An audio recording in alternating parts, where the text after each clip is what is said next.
Halo, kembali lagi di channel Bercerita. Apa kabar kalian? Semoga selalu diberikan kesehatan dan rezeki yang berlimpah dari Allah Subhanahu wa Ta'ala. Kali ini kita akan bercerita tentang Taman Arwah. Kisah ini ditulis oleh @mika0619. Taman Arwah, sebuah wahana rekreasi di salah satu kota di wilayah Jawa bagian barat yang pada saat jam operasional ramai dikunjungi orang. Ternyata malam harinya kembali diramaikan oleh mereka para arwah dan makhluk gaib lainnya. Ini adalah kisah yang benar-benar terjadi, pengalaman yang dialami karyawan usaha kuliner saya selama bekerja di tempat sebelumnya. Sejatinya kisah ini tidak bermaksud mendiskreditkan pihak tertentu, semata-mata murni menceritakan pengalaman dia. Saya pengusaha kuliner di sebuah kota kecil perbatasan Provinsi Banten dan Provinsi Jawa Barat. Sebagaimana pengusaha lainnya, salah satu hal yang harus ditangani adalah soal karyawan. Sudah 4 kali berganti karyawan di bagian yang job desk-nya menangani langsung konsumen. Saya menyebutnya karyawan bagian depan. Artinya simpel saja, kebalikan dari karyawan bagian belakang yang menangani urusan dapur. Saat karyawan terakhir menunjukkan performa yang kurang memuaskan, maka saya bermaksud hendak menggantinya. Sebagai calon penggantinya, salah seorang karyawan bagian dapur merekomendasikan tetangga rumahnya yang katanya belum lama pulang dari kota X setelah bertahun-tahun merantau bekerja. Alasan utama kembali pulang kampung adalah karena pandemi. Setelah melewati proses yang tidak serumit melamar pekerjaan di kantoran, maka resmilah saya mempunyai karyawan bagian depan yang baru. Namanya Putra, seorang laki-laki tentunya. Saat tulisan ini dibuat, usianya 28 tahun. Ia merupakan anak pertama dari 3 bersaudara. Adiknya yang kedua laki-laki, si bungsu perempuan. Keluarganya dari kalangan yang sangat sederhana. Maka itulah orang tua hanya sanggup menyekolahkan putra sampai lulus SD saja. Saat usianya 19 tahun, ia memutuskan ingin merantau ke kota, mencari pekerjaan untuk membantu kondisi keluarganya. Dia juga berpikir untuk membantu biaya sekolah adik-adiknya agar tidak seperti dia yang hanya lulusan SD. Gayung bersambut, melalui teman kenalan dari Facebook, Putra mendapat ajakan bekerja di tempat si kenalan Facebooknya yang bekerja. Nama kenalannya itu Masto. Masto bekerja di satu wahana sebuah tempat rekreasi di kota X, di bagian yang merawat taman dan kebunnya. Putra mulai semakin cair dengan saya sebagai atasannya setelah sekitar 3 minggu bekerja di tempat usaha saya. Saat tidak terlalu sibuk, kami mengobrol tentang hal-hal di luar pekerjaan di usaha kuliner saya. Jadi, kamu berapa lama bekerja di Hip Hip Hura, Put? Hip Hip Hura akan saya gunakan untuk menggantikan nama tempat wahana wisata yang dimaksud dalam cerita saya ini, untuk menjaga kerahasiaan tempat yang dimaksud. Saya kerja di sana sejak tahun 2013 sampai 2018. 6 tahun, Pak, jawabnya. Sebagaimana dikisahkan sebelumnya, melalui Masto, Putra mendapat pekerjaan sebagai tukang kebun di Hibibura. Dia merasa bersyukur bisa diterima bekerja di sana, mengingat ijazahnya hanya lulusan SD. Putra tidak menyia-nyiakan kesempatan itu. Dia bekerja dengan giat dan rajin. Ternyata hal itu mendapat perhatian dari manajernya. Dalam waktu 3 bulan jabatan Putra dinaikkan menjadi pengawas bagian perkebunan. Artinya ketika masuk bekerja, Putra masih selevel dengan Masto. Saat dia diangkat menjadi pengawas, otomatis menjadi atasan Masto. Hal itu menimbulkan kedengkian di hati Masto. Putra yang saat pertama kali ke kota X selalu bekerja di Hibibura selama 3 bulan tinggal bareng di kontrakan Masto. Atas keadaan tersebut, Masto mengusir Putra. Mulai sekarang anggap saja saya gak pernah kenal kamu. Kamu pergi dari sini, cari di tempat lain, kata Masto. Dari situ Putra akhirnya keluar masuk rumah kontrakan petak. Terhitung sebanyak 3 kali. Kenapa kamu gonta-ganti kontrakan, Put? Tanya saya. Gaji saya gak cukup, Pak, untuk bayar kontrakan. Karena saya kan harus kirim uang juga ke kampung, jawab Putra. Sebenarnya saya dapat kontrakan yang rada murah, tempatnya di dekat rel kereta api. Tapi di situ tetangga kontrakan saya kebanyakan orang-orang buangan, terangnya. Orang-orang buangan gimana maksud kamu? Tanya saya. Itu, Pak, banyak waria, pekerja seks komersial, sama preman-preman. Saya was-was, Pak. Mana barang saya juga ada yang dicuri pas saya tinggal kerja, jawab Putra. Putra menceritakan keluh kesah keluar masuk kontrakannya kepada rekan kerjanya. Sampai-sampai kondisi Putra itu diketahui juga oleh manajernya. Suatu hari si manajer memanggil untuk menghadap. Put, saya dengar kamu pindah-pindah kontrakan. Gimana kalau kamu tinggal aja di sini? Tanya si manajer. Sekaligus menawarkan Putra tinggal di lingkungan Hip-Hip-Hura. Memang sebenarnya ada ruangan di lantai 2 untuk para karyawan bagian taman dan kebun yang sangat layak digunakan untuk tempat tidur. Meski sebenarnya peruntukannya untuk salin pakaian juga loker untuk menyimpan barang karyawan. Tentu saja tawaran itu diterima Putra. Putra berpikir akan bisa lebih hemat uang karena tidak ada pengeluaran sewa kontrakan dan transportasi.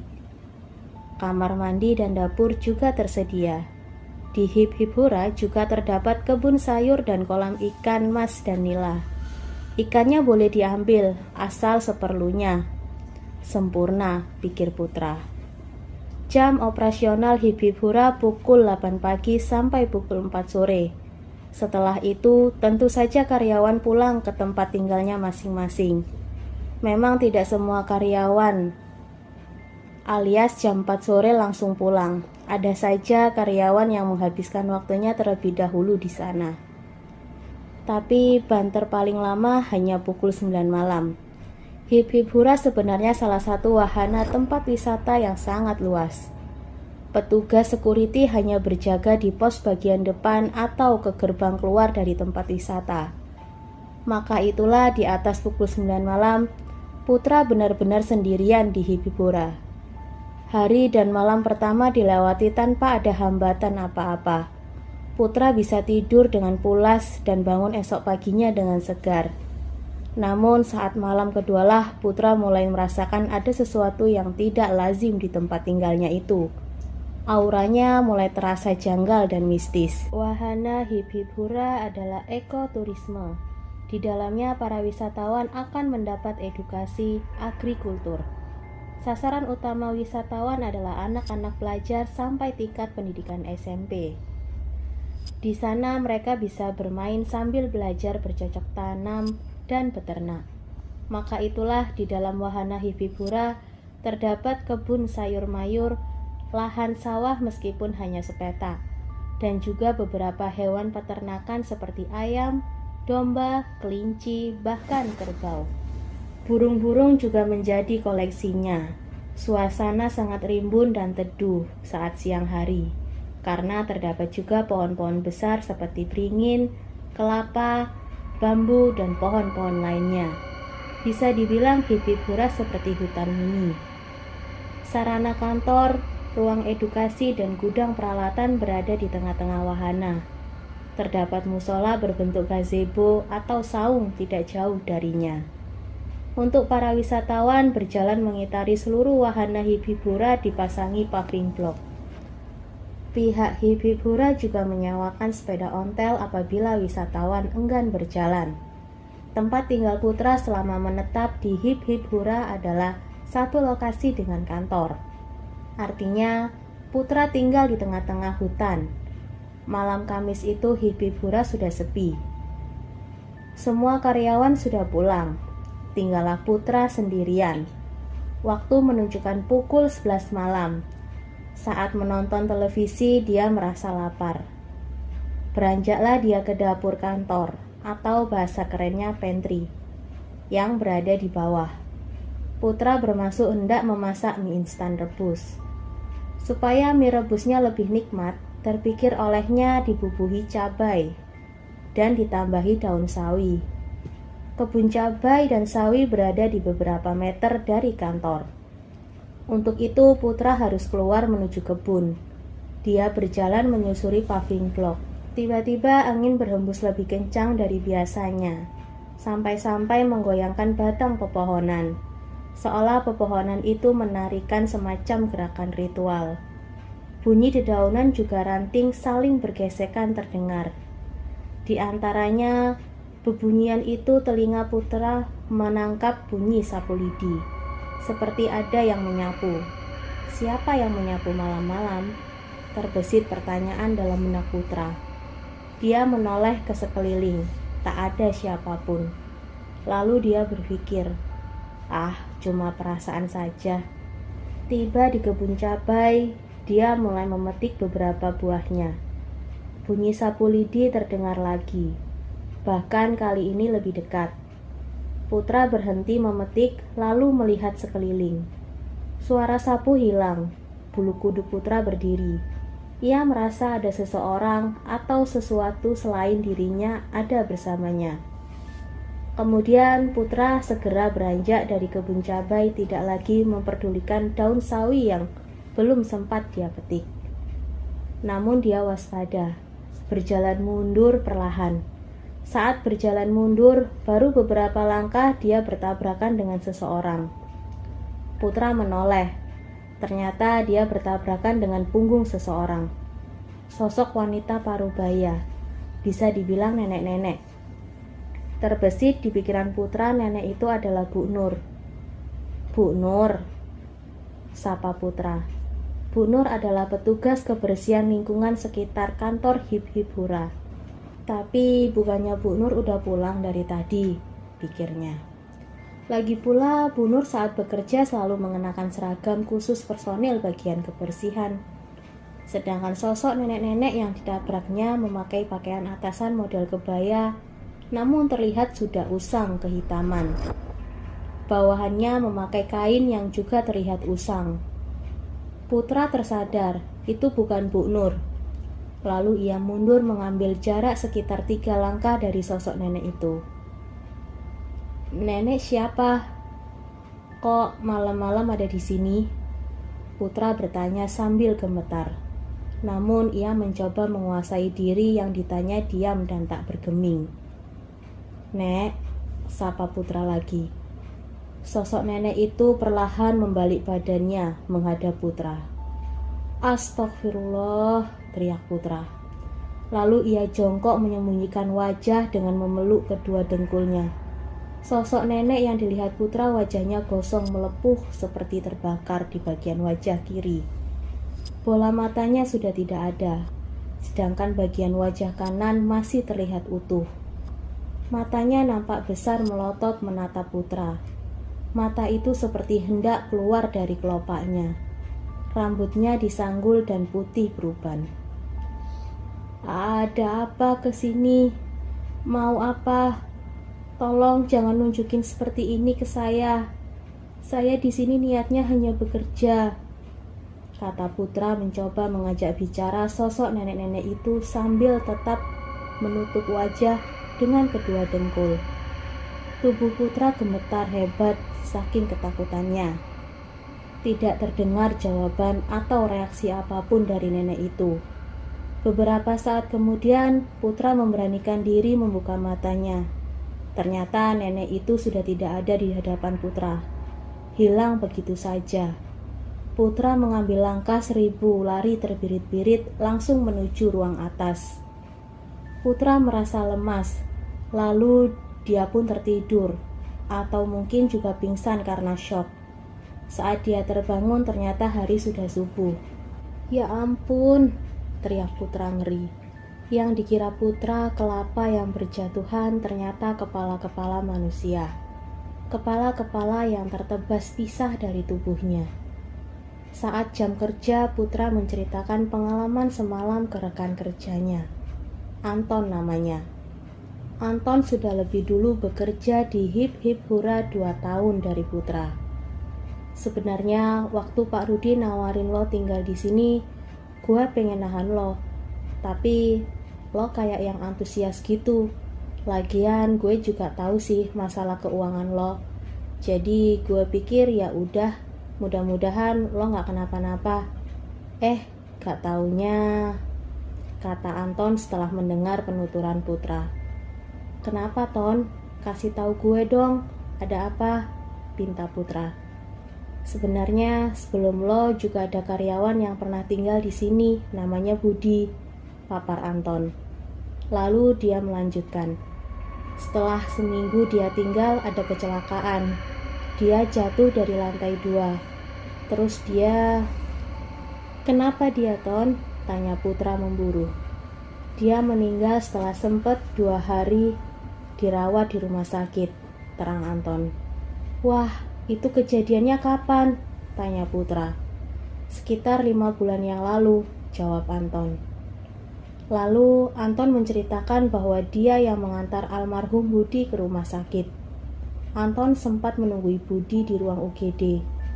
Budi cerita ke gue kalau dia jatuh karena panik.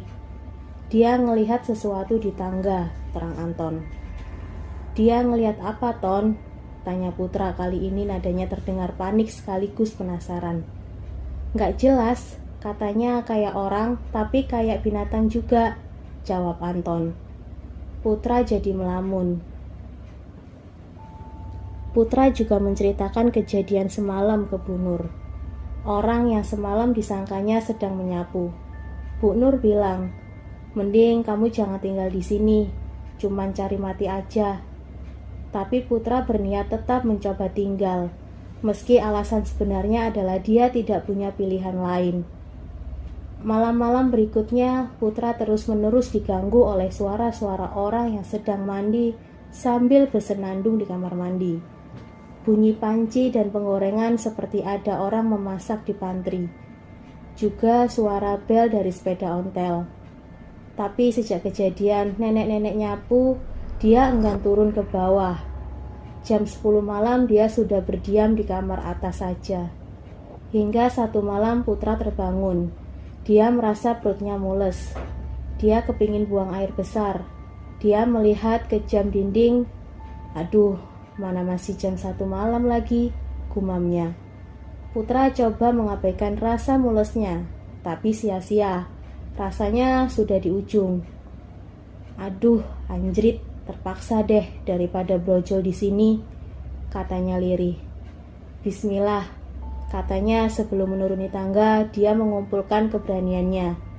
Kamar mandi letaknya di luar, dekat dengan gudang.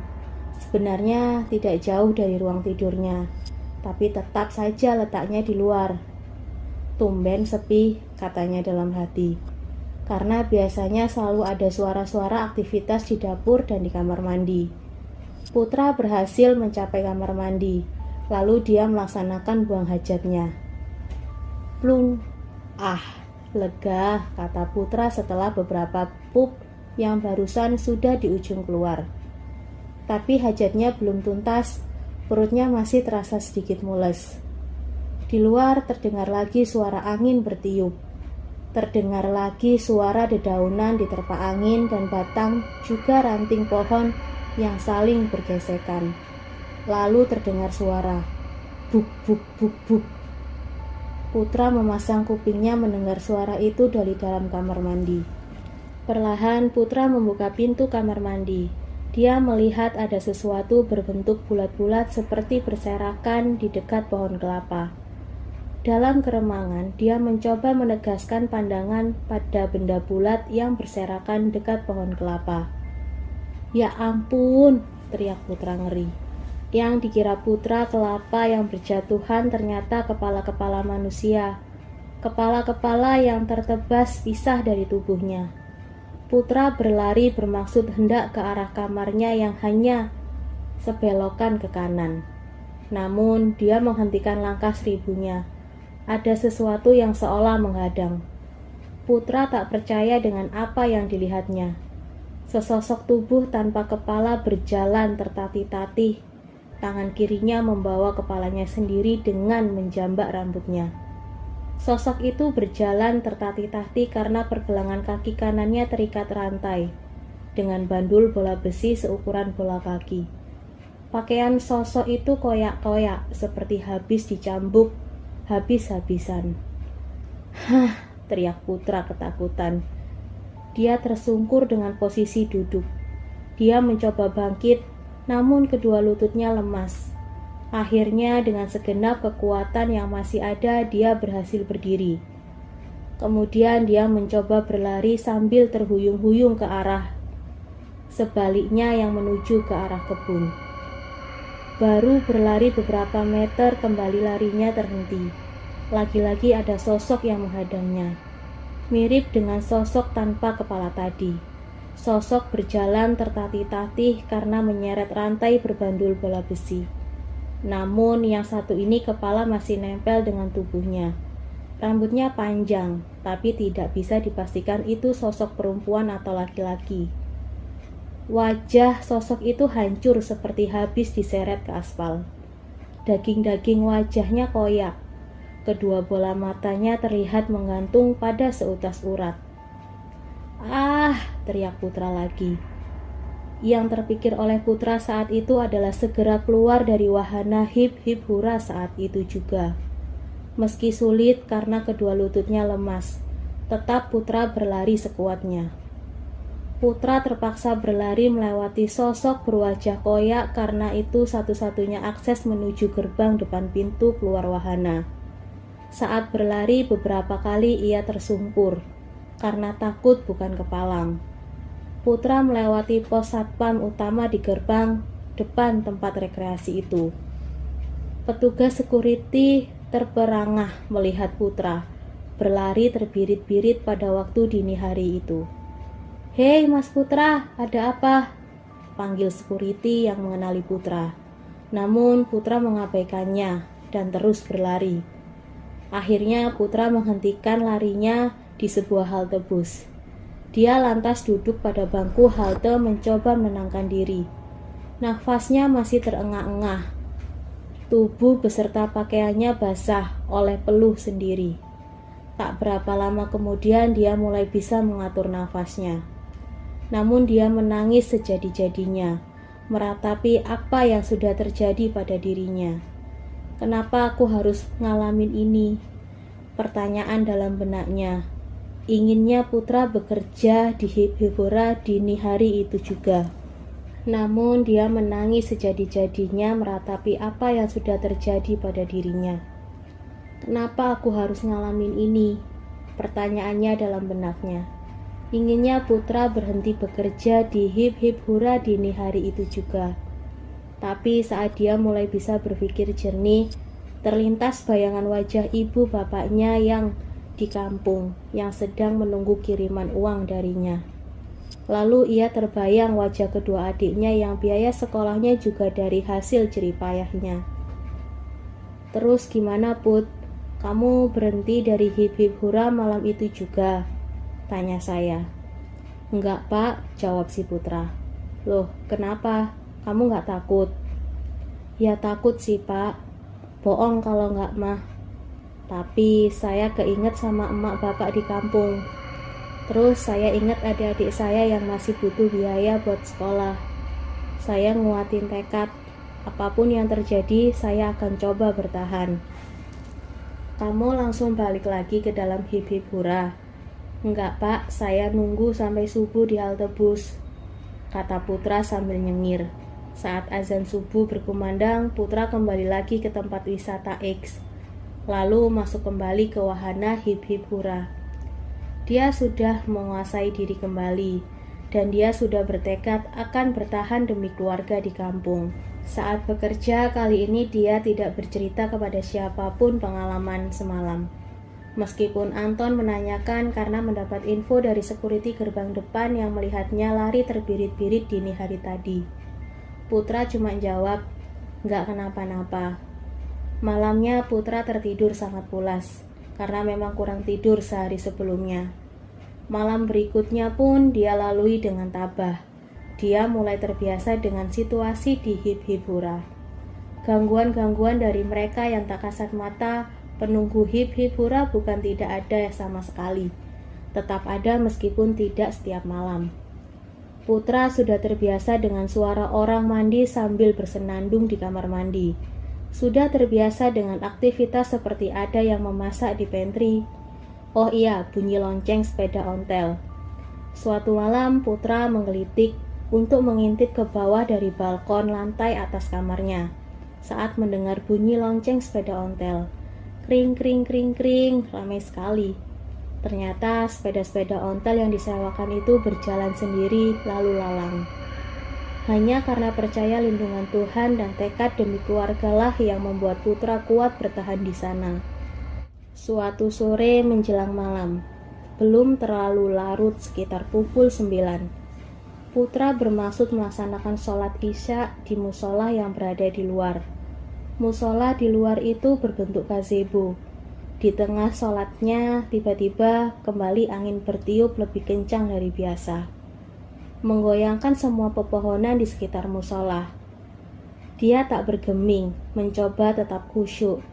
Sholat isya pun tuntas juga Putra tunaikan. Lantas dia bermaksud melanjutkan dengan mengaji. Di tengah dia melantunkan beberapa ayat-ayat Quran, angin bertiup semakin kencang, menggoyangkan pepohonan lebih kuat. Putra menghentikan sejenak bacaan ngajinya, menarik nafas sebentar, lalu melanjutkan kembali mengaji. Krek, krek, krek. Itu bunyi batang pohon tidak jauh di belakang musola. Di belakang musola gazebo memang terdapat satu pohon beringin berukuran sedang. Saat itulah terjadi sesuatu yang mengejutkan Putra di tengah mengajinya. Ujung dahan beserta daun pohon beringin menyentuh pipi kiri Putra. Lebih tepatnya menampar karena cukup keras. Pohon beringin itu seolah hidup, menjulurkan ujung dahannya, atau malah pohon beringin itu bergerak mendekati Putra. Pohon beringin itu seolah hidup, menjulurkan ujung dahannya, atau malah pohon beringin itu bergerak mendekati Putra. Pohon beringin itu seolah tidak suka mendengar lantunan ngaji Putra, menyuruhnya berhenti. Astagfirullah, seru Putra sambil memegang pipi kirinya. Lalu dia membalikkan posisi duduknya menghadap ke pohon beringin itu. Ia merasa bagaikan sedang beradu tatap dengan sosok raksasa saja. Pohon beringin itu bergoyang-goyang pelan, seperti tertiup angin, tapi semakin condong miring ke musola. Nih beringin mau roboh apa gimana? Putra batin khawatir. Lalu dia beranjak dari musola itu. Tidak ingin ambil resiko tertimpa pohon. Jadi itu pohon gerak, Put? Tanya saya. Kayaknya iya, Pak. Gak suka saya ngaji, jawabnya. Ah, gila tuh tempat, ngeri banget sih, respon saya. Terus penampakan apa lagi yang kamu lihat, Put? Saya jadi penasaran dibuatnya. Sejenak Putra terlihat berpikir mencoba mengingat-ingat pengalamannya. Oh ini Pak, ada penampakan noni-noni Belanda sama anak-anak bulenya. Apa itu sebutan anak Belanda zaman dulu Pak? Sinyo, jawab saya. Nah iya itu Pak, noni-noni Belanda sama sinyo-sinyo Belanda, kata Putra menegaskan. Ngapain mereka? Tanya saya. Kan kalau dari pagi sampai sore yang wisata ke Hip-Hip-Hura manusia. Nah malam-malam tertentu gantian mereka yang berwisata ke situ sekeluarga, terang Putra. Kalau penampakan kayak setan yang ngetop gitu ada nggak Put? Tanya saya lagi. Setan ngetop gimana tuh Pak? Putra balik nanya, bingung. Itu loh kayak kunti, pocong, genderuwo, kolong wewe, tuyul, terang saya. Oh itu, ada Pak, saya pernah lihat. Kuntilanak suka terbang dari pohon satu ke pohon lainnya. Terus tuyul, saya suka lihat mereka di kebun jagung, terang Putra. Ngapain mereka di situ? Wujudnya bener nggak sih kayak yang suka digambarin di TV? Tanya saya. Joget-joget aja Pak, mantatin saya. Dah gitu ilang. Saya ngeliatnya aja takut. Juga lucu juga, hehehe, kata Putra sambil ketawa. Putra menerangkan bahwa kurang lebih benar penggambaran tuyul di TV. Wujud anak-anak, kepalanya botak plontos. Ada gigi seperti taring keluar dari mulut di sudut bibir bawah. Hanya mengenakan kain yang dibuntal seperti popok dan bola matanya putih semua, mengkilat seperti kelereng. Namun demikian, sosok yang lebih sering menunjukkan diri adalah sosok manusia yang dirantai yang beberapa waktu lalu membuat Putra bermalam di halte bus. Meskipun Putra tidak melihat, hanya dengan mendengarkan dari lantai atas kamarnya, dia tahu dari bunyi tanda kehadiran mereka. Cerak, seret, cerak, seret. Itu bunyi lantai kaki dan bandul bola besi yang diseret. Telah 2 bulan Putra tinggal di Hipipura. Dia makin terbiasa dengan suasananya, makin terbiasa dengan para penghuninya. Tapi jika sendirian dan di atas jam 9 malam, dia memilih tidak sholat dan mengaji lagi di musola gazebo, dan memilih melakukannya di ruangannya.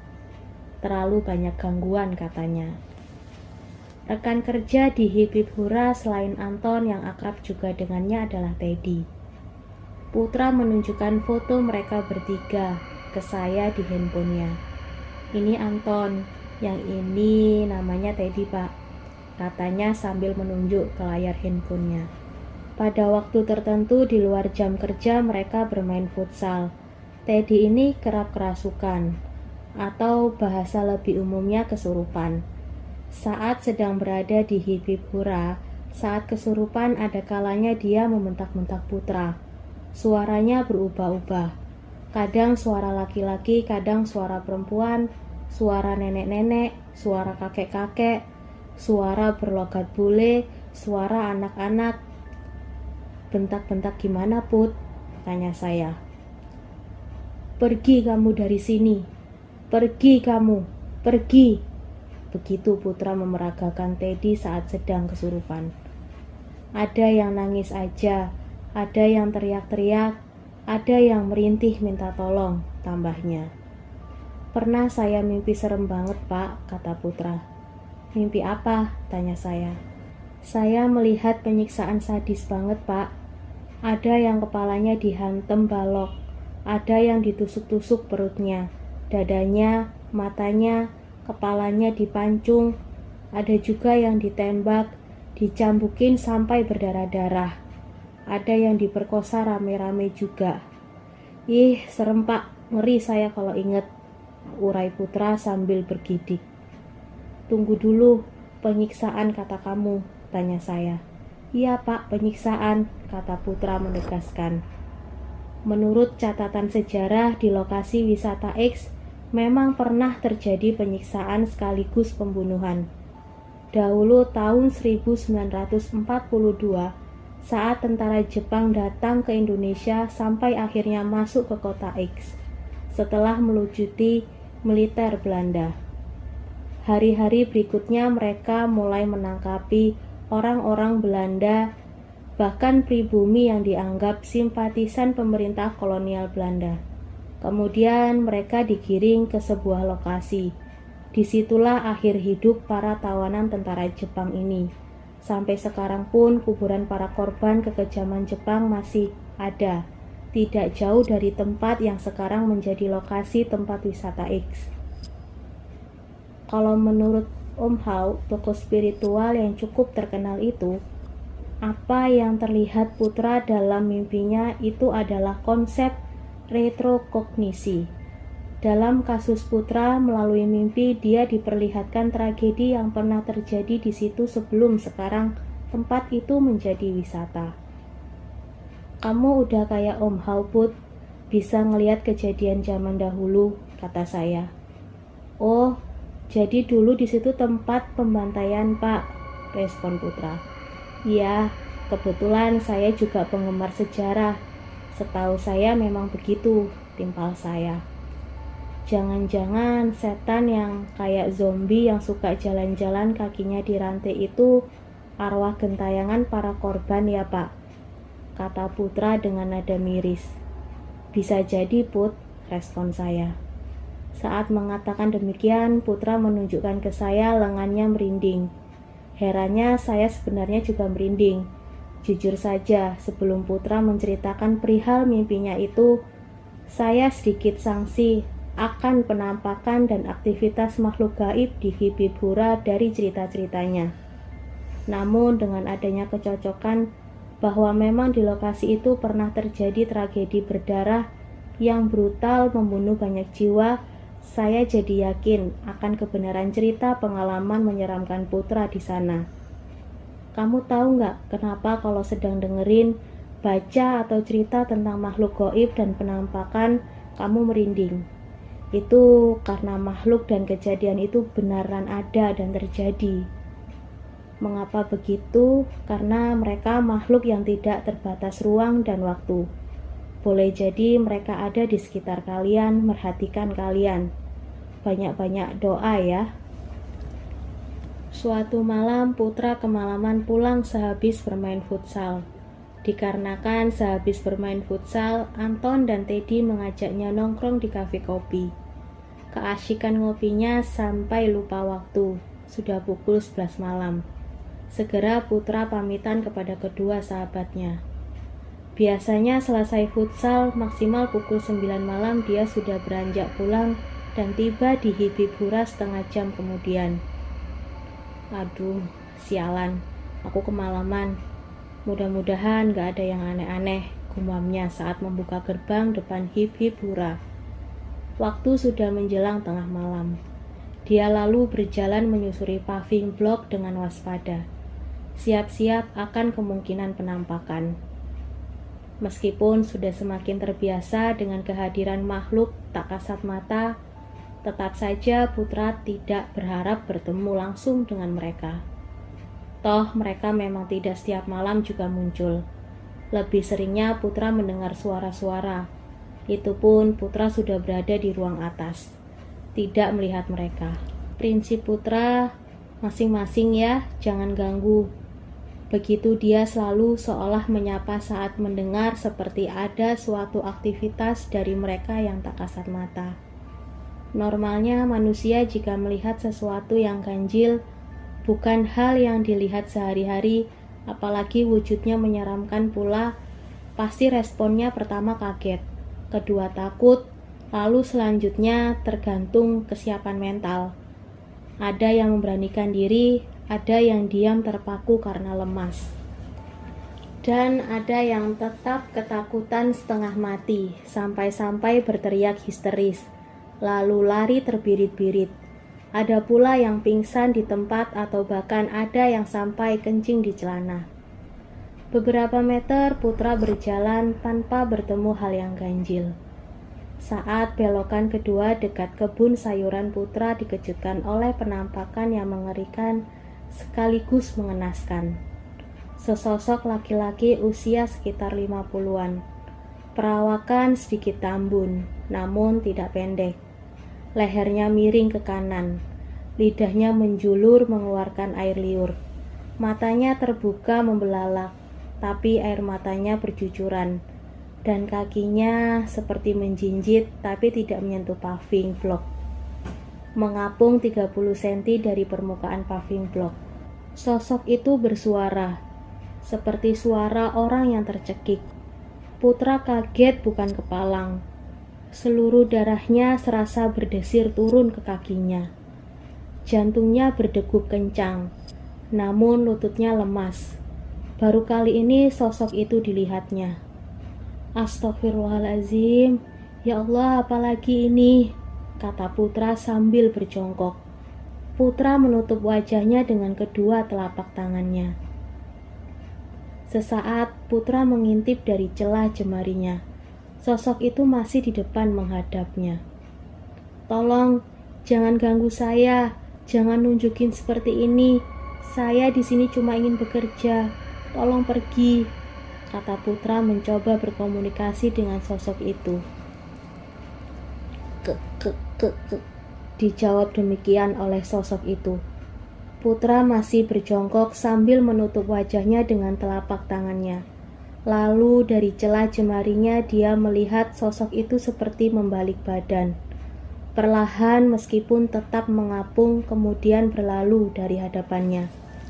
Keesokan harinya Putra menceritakan apa yang dilihatnya kepada Anton dan Teddy. "Apa kata lo? Kayak orang kegantung?" tanya Anton. "Iya, kayak orang kecekek gitu," tegas Putra lagi. Lalu Anton bertanya ciri-ciri sosok yang seperti menggantung itu bagaimana. Putra pun menjelaskan. Kemudian Anton merogoh saku celananya, mengambil handphone. Dia melihat-lihat galeri foto yang tersimpan dalam folder handphonenya, mencari sebuah foto rupanya. Lalu dia berkata, "Coba lo lihat, kayak bapak ini nggak yang semalam lo lihat?" tanya Anton sambil menunjukkan layar handphonenya ke Putra. Putra meraih handphone Anton demi lebih jelas melihat foto bapak yang dimaksud Anton. "Ya Allah, bener Ton, yang gue lihat bapak ini," kata Putra wajahnya berubah pucat. Anton menunjukkan foto pada momen ulang tahun si bapak sekitar 1,5 tahun yang lalu yang dirayakan di Hip Hip Hura bersama seluruh karyawan. "Lo tahu nggak siapa bapak ini?" tanya Anton. Putra menggelengkan kepalanya. "Namanya Pak Dwi. Dia pimpinan Hip Hip Hura sebelumnya," terang Anton. 1 bulan setelah perayaan ulang tahunnya, itu Pak Dwi ditemukan tewas gantung diri di pohon mangga di belakang gudang. Rumor yang beredar, dia bunuh diri karena frustasi istrinya selingkuh dengan lelaki lain. "Ton, Ted, gue minta jangan bilang siapa-siapa ya kalau gue ngelihat arwahnya Pak Dwi. Cukup kita-kita aja yang tahu," pinta Putra kepada 2 sahabatnya. Namun entah siapa yang tidak bisa menjaga rahasia, seminggu kemudian Putra dipanggil menghadap direktur utama tempat wisata itu. Hal itu dikarenakan penampakan arwah Pak Dwi menjadi topik pembicaraan di kalangan karyawan. Pesan Pak Dirut kepada Putra agar kabar yang menggegerkan ini jangan disebarkan ke kalangan luar. Begitu Putra keluar dari ruang Dirut, dia menggerutu. "Dasar, kalau nggak Anton ya si Teddy nih yang ember. Udah aku bilang jangan bilang siapa-siapa." Bulan berganti bulan, lalu tahun berganti tahun. Tidak terasa sudah 5 tahun Putra bekerja di Hip Hip Hura. Setelah musim libur lebaran tahun itu, Putra mengambil jatah cutinya. Dia lantas pulang kampung untuk berlebaran ke keluarganya. Saat kembali ke kota X, dia membawa seorang teman sekampungnya untuk diajak bekerja di Hip Hip Hura. Baru 4 hari bekerja, saat jam operasional Hip Hip Hura selesai, teman sekampungnya itu bilang ke Putra ada keperluan yang harus dibeli di pasar. Namun sampai malamnya temannya itu tidak kunjung kembali ke Hip Hip Hura. Keesokan malamnya ibunda Putra menelpon. Ibundanya meminta Putra berhenti bekerja di Hip Hip Hura. "Tata ngasih tahu emak, di tempat kamu kerja banyak juriknya." Bahasa Sunda artinya hantu atau setan, kata ibunya Putra. Ternyata teman sekampung Putra itu bukan ke pasar, melainkan kabur balik lagi ke kampung. Dia tidak setahan Putra yang menghadapi gangguan-gangguan makhluk tak kasat mata penghuni Hip Hip Hura. "Udah nak, emak sama bapak juga gak mau ada apa-apa sama kamu. Emak mana tega anaknya harus terus-terusan ditemenin jurik di tempat kerjanya. Kamu berhenti ya nak dari situ. Cari kerja di tempat lain aja. Atau kalau kamu mau pulang kampung lagi juga gak apa-apa. Emak, bapak, sama adik-adik juga udah gak kenapa-napa," urai ibunya lagi. Putra pun sebenarnya saat bertahan di Hip Hip Hura kerap melamun. Berpikir apakah dirinya masih waras atau tidak dengan hidup berdampingan dengan para penghuni Hip Hip Hura yang sesekali menampakkan diri di hadapan Putra dengan berbagai wujud. Di sisi lain dia juga berpikir bahwa mungkin mereka para arwah-arwah itu mencoba menyampaikan sesuatu kepadanya. Jika keberaniannya sedang muncul, Putra mencoba mengambil gambar video penampakan makhluk tak kasat mata melalui kamera handphonenya. Tapi herannya dengan mata telanjang dia dapat melihat, sedangkan di kamera tidak terekam. Akhirnya di tahun ke-6 setelah dia memikirkan masak-masak dengan pertimbangan kesehatan mental dan atas desakan ibunya, Putra memutuskan berhenti bekerja di Hibibura. Saat keputusannya itu diambil sudah masuk tahun 2018. Lalu berbekal modal pesangon dan tabungan serta pengalamannya mengurus taman dan kebun di Hibibura, Putra mencoba usaha berjualan bunga dan tanaman hias di kota Y. Saat pandemi COVID-19 melanda Indonesia, dunia usaha terpukul. Putra akhirnya memutuskan pulang kampung. Dia tetap berjualan bunga dan tanaman hias, namun secara daring. Untuk pendapatan dan kegiatan sehari-harinya dia bekerja di usaha kuliner saya. Put, apa para penunggu Hibibura nggak pernah ada yang nyamperin ke ruang atas ke tempat tidur kamu? Tanya saya. Sebenarnya ada, Pak, jawabnya. Kan ruang atas tuh nggak ada pintunya, langsung tangga aja akses turun naik. Jadi pas saya tidur, saya merasa ada yang ngebelai-belai saya. Pas saya melek, saya ngelihat jari-jari panjang sama kuku-kuku panjang di kening saya. Saya langsung kaget bangun. Saya ngelihat ada sesuatu turun dari tangga, sambungnya. Wujudnya gimana, Put? Nggak jelas, Pak. Jalannya tuh merayap, kayak cicak, tapi tubuhnya manusia. Mukanya mirip apa ya? Bapak tahu mak lampir nggak? Iya tahu.